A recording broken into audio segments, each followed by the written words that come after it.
সাৱধান আপুনি ডিব্ৰুগড় জিলাৰ চাবুৱাৰ ছেইণ্ট লুকছ হস্পিটেললৈ ৰোগী আনিছে নেকি?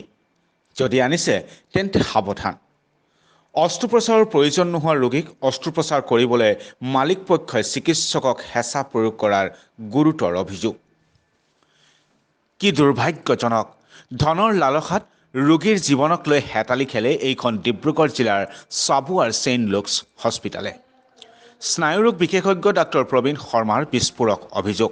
ডাক্তৰগৰাকীয়ে বৃহত্তৰ ডিব্ৰুগড় প্ৰেছ ক্লাবত এক সংবাদমেল সম্বোধন কৰি সদৰি কৰিলে সকলো কথা।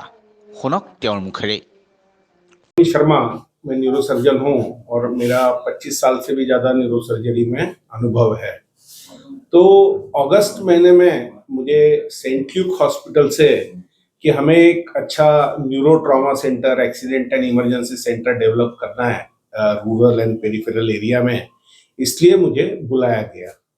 तो मैंने जब सेंट ल्यूक हॉस्पिटल का हिस्ट्री पढ़ा कि ये 100 साल पुराना हॉस्पिटल है, मिशन हॉस्पिटल है, यहाँ पे काफी कम रेट्स के अंदर पेशेंट का इलाज किया जाता है।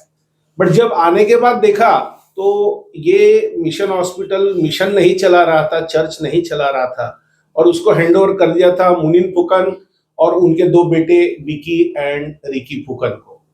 इन्होंने आज तक मुझे अपॉइंटमेंट लेटर ही नहीं दिया। ऐसा नहीं कि मैंने मांगा नहीं, मेरे पास सारे प्रूफ है कि मैंने उनको रेगुलरली बोलते गए सर मेरे अपॉइंटमेंट, कोई ना कोई बहाना देके उसको टालते गए।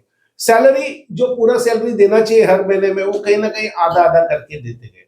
और केवल यही बात नहीं है, केवल डॉक्टर के साथ मिसबिहेव हुआ, पैसा कम दिया, वो बात नहीं है। जो पेशेंट्स आए जा रहे थे मिशन हॉस्पिटल के नाम पे, या अभी न्यूरो का अच्छा ट्रीटमेंट होता है इस नाम से, उन पेशेंट लोगों से जबरदस्ती ज्यादा बिल लिया जा रहा था, जबरदस्ती उनको आईसीयू में ज्यादा दिन भर्ती किया जा रहा था। और काफी पेशेंट इलाज से या कंजर्वेटिव मेथड से ठीक हो जाते हैं, मेडिसिन से ठीक हो जाते हैं। तो ऐसे जो कुछ पेशेंट थे जिनको बाहर किसी ने ऑपरेशन के लिए बोला था और वो आए और वो दवा से ठीक हो गए, तो मैनेजमेंट खुश होने के बजाय मेरे ऊपर प्रेशर डालने लग गया कि आप ऐसी सब दवा से पेशेंट ठीक करते रहोगे तो हॉस्पिटल में ऑपरेशन कहां से होंगे, ऑपरेशन नहीं होंगे तो रेवेन्यू कहां से आएगा। ये प्रेशर कि आप दवा ज्यादा लिखो, आप ऑपरेशन ज्यादा करो, ये दिनों दिन बढ़ते गया। और बोलने लगे कि अभी अगर तुम ज्यादा ऑपरेशन करोगे और दवा ज्यादा लिखोगे तो ही हम आपको अपॉइंटमेंट लेटर देंगे, तो ही हम आपका बचा हुआ जो मेरा 20-25 लाख रुपया वो धीरे धीरे करके रिलीज करेंगे। बात इसके साथ आती है कि गवर्नमेंट ने कुछ रूल्स बनाए। कोई अस्पताल अगर आप बड़े पैमाने पे चला रहे हो तो आपको गवर्नमेंट के रूल्स को फॉलो करना होगा। इन लोगों ने दनादन गवर्नमेंट के रूल्स तोड़े जा रहे। Biomedical waste pollution control board का जो नियम है, तो मैं जब तक था अगस्त महीने से लेके तो फरवरी 1 तारीख तक सारा कचरा अस्पताल के कैंपस में जलाया जाता था। उसमें आईवी लाइन के bottles, cannula, syringes, needles, patient का ट्रीटमेंट करते हुए खून से लथपथ जो गॉथ पीसेस, मॉप्स, ये सारा। और इसके वीडियोस भी और फोटोग्राफ भी मैंने आपके सेक्रेटरी और प्रेसिडेंट के पास में दिया हुआ है। 3,000, 4,000, 4,500 रुपया, वो भी कैश में सैलरी देना हाथ में, ये रैंपटली चल रहा है। एक भी बंदा आज तक लेबर ऑफिस के साथ उनका रजिस्टर्ड नहीं है। तीसरी बात, इस अस्पताल में ऑपरेशन थिएटर जो है उसमें भी जो गवर्नमेंट ऑफ इंडिया ने रूल्स दिए हुए हैं कि medical air compressor and pipeline रहना चाहिए, जो ऑटोक्लेव होते हैं इंस्ट्रूमेंट, उसका हर ड्रम बराबर ऑटोक्लेव हुआ क्या नहीं, इसका सिग्नल दिखाने वाले कुछ सिग्नल लॉक जैसी चीजें रहती है, उसको बराबर कलर चेंज हुआ क्या नहीं, येलो से पूरा ब्लैक हुआ क्या नहीं, और उसका रजिस्टर मेंटेन करना पड़ता है। ओटी कितनी बार फ्यूमिगेट हुआ, कैसे फ्यूमिगेट हुआ, इसका रिकॉर्ड रखना पड़ता है। कोई भी चीज फॉलो नहीं की जा रही है। डॉक्टर हो या पेशेंट हो, इन सब लोगों को इन्होंने हरदम सेकेंडरी समझा और सिर्फ हॉस्पिटल का बेनिफिट, प्रॉफिट कैसे होगा, इस चीज को प्रायोरिटी, पूरा एक मिशन के कॉन्सेप्ट से लेके तो उसका व्यापारीकरण, उसका बाजारूकरण इन्होंने इस अस्पताल के माध्यम से किया। चेन्नई में 2 बार ऑपरेशन हुआ, फिर भी इसको आराम नहीं मिल रहा था। इसको झटके आना या सरदर्द होना, भयानक सरदर्द होना, और उसका बिहेवियर पूरा घर वालों के प्रति, माँ बाप के प्रति पूरा अच्छा नहीं होना। तो घर वाले आके बोले कि सर ये जो अंदर मशीन डाला है शायद इसको तकलीफ हो रहा है, आप ये मशीन निकाल दो। तो बोला निकाल लेंगे, मशीन निकालना कोई बहुत बड़ी बात नहीं है। उसके पहले कुछ दवा ट्राई करते, तो हमने 15 दिन उसको कोई दवा दिया, ज्यादा आराम नहीं आया। फिर ऑपरेशन का उन्होंने कॉस्ट पूछा, मैंने बोला वहां पे तो उन्होंने 18 लाख रुपया खर्चा किया था चेन्नई में। मैं बोला यहाँ 2 से 3 लाख में ये सारा खर्चा दवा के साथ हो जाएगा।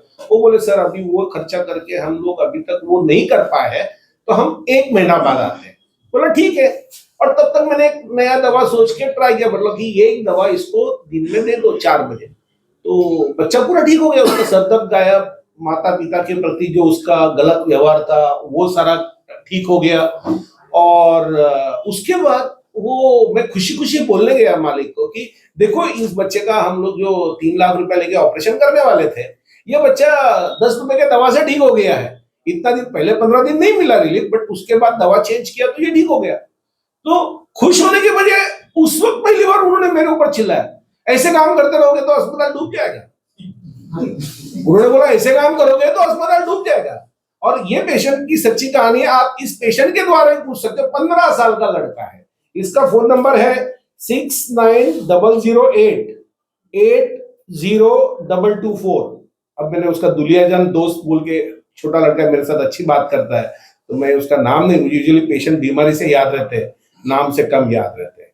आप इनसे बात कर लीजिए, लाइव वो बता देगा कि कितना परेशान था, उसके पिताजी बता देंगे कितना परेशान थे। और मुझे भी अच्छा लगा कि जिसका एक 3 लाख का ऑपरेशन बन गया, 10, 15, 20 रुपए 100 रुपए की दवाई में ठीक हो गया, ये अच्छी बात है कि उसका जबरदस्ती ऑपरेशन करना चाहिए। तो मुझे बाद में बिठा के बोलते ऐसे पेशेंट का पहले ऑपरेशन करना चाहिए और फिर सही दवा देना चाहिए, ताकि हमको भी पैसा मिले और पेशेंट भी ठीक हो जाए। बोला सर ये काम करने के लिए मैं 25 साल का ट्रेनिंग नहीं लिया हूँ न्यूरोसर्जरी में। थैंक यू वेरी मच, आप लोगों का प्रेम और सहयोग के लिए धन्यवाद। इस पूरे प्रेस कॉन्फ्रेंस का एक ही मतलब है, थोड़े आप लोग जागरूक हो जाओ, थोड़े पेशेंट लोग जागरूक हो जाए, और जो भी लोग अस्पताल चला रहे हैं, सिर्फ मुनीर फुकान और उसके 2 बेटे नहीं, वो ये समझे कि गवर्नमेंट के रूल्स रेगुलेशंस रहने चाहिए और कुछ तो टैरिफ कार्ड जैसे रहना चाहिए, क्योंकि तो लोगों को, आने वाले लोगों को मालूम रहना चाहिए कौन सा ऑपरेशन का कितना पैसा लगता है। इसका कोई रेट लिस्ट अगर नहीं रहेगा तो मन मानिए आपका चेहरा देख के मैं बोल दूंगा हाँ आप 3 लाख दे देना, इनका चेहरा देख के बोलूंगा 2 लाख देना, किसी का चेहरा देख के बोलूंगा 5 लाख दे देना, ये गलत है।